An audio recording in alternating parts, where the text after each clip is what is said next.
Hello friends, આજે આપણે બનાવીશું મેંદાના લોટની પૂરી. તો ચલો બનાવવાનું સ્ટાર્ટ કરીએ. તો અહીંયા આપણે 1 કિલો મેંદો લીધો છે અને આમાં મેં રવાનો કે સૂજીનો કોઈ પણ જાતનો લોટ એડ કર્યો નથી.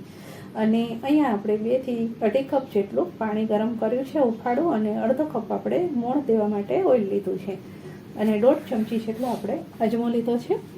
તો અજમો આપણે લોટમાં એડ કરી દઈશું, અને લોટ મેં ચાળીને લીધો છે, અને 1.5 ચમચી આપણે મીઠું એડ કરીશું. તો અહીંયા 1 ચમચી અને અડધી ચમચી જ આપણે લીધું છે. અને તેલ આપણે અહીંયા અડધો કપ લીધું છે. તો મોણ અહીંયા થોડું વધારે રાખવું પડશે, જેથી આપણી પૂરી સોફ્ટ ના થઈ જાય. જ્યારે તમે કોઈ પણ જાતની કડક પૂરી કરવી હોય તો મોણ હંમેશા વધારે જ રાખવું પડે.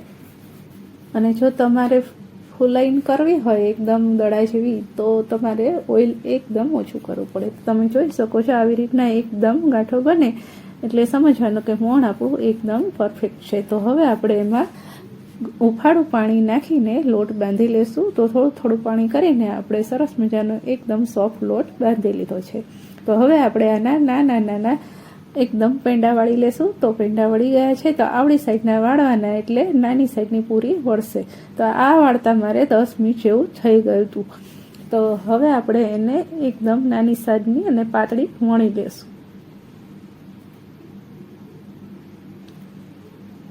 આ પૂરી જ્યારે તમે કડક પૂરી કરો તો એને હંમેશા પાતળી જ વણવી.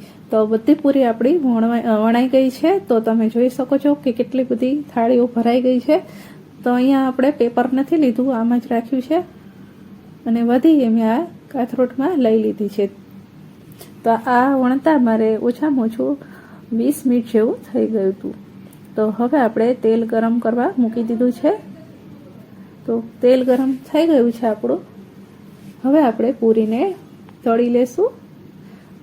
તો ગેસની ફ્લેમને આપણે તમે જોઈ શકો છો કે મીડિયમ છે. આપણે એને હાઈ નથી રાખવાની, નહીંતર તરત જ લાલ થઈ જશે અને સોફ્ટ બની જશે. તો એકદમ ધીમા ગેસે આપણે એને તળી લેશું. તો મેં અહીંયા તેલનું પ્રમાણ થોડું વધારે રાખ્યું છે, એટલે થોડી વધારે એડ કરી છે. તો આપણે એને ગોલ્ડન બ્રાઉન જેવી થાય એટલે કાઢી લેશું.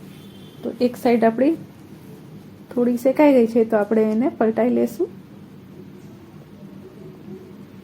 તો તમે જોઈ શકો છો કે આપણો પૂરીનો કલર એકદમ સરસ ગોલ્ડન બ્રાઉન જેવો આવી ગયો છે. તો હવે આપણે એને બહાર કાઢી લેશું. તો તમને નજીકથી પણ બતાવી દઉં કે કલર કેટલો સરસ આવી ગયો છે.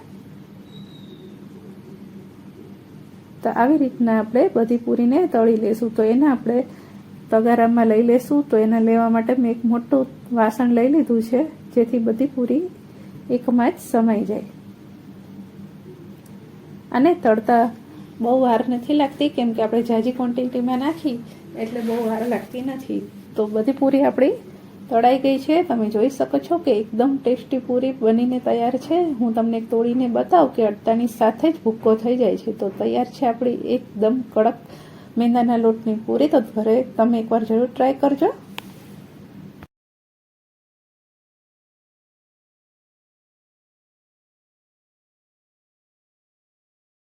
જો રેસીપી પસંદ આવી હોય તો વિડીયોને લાઈક, શેર અને સબસ્ક્રાઈબ કરજો. તો ફરી મળશું નેક્સ્ટ વિડીયોમાં.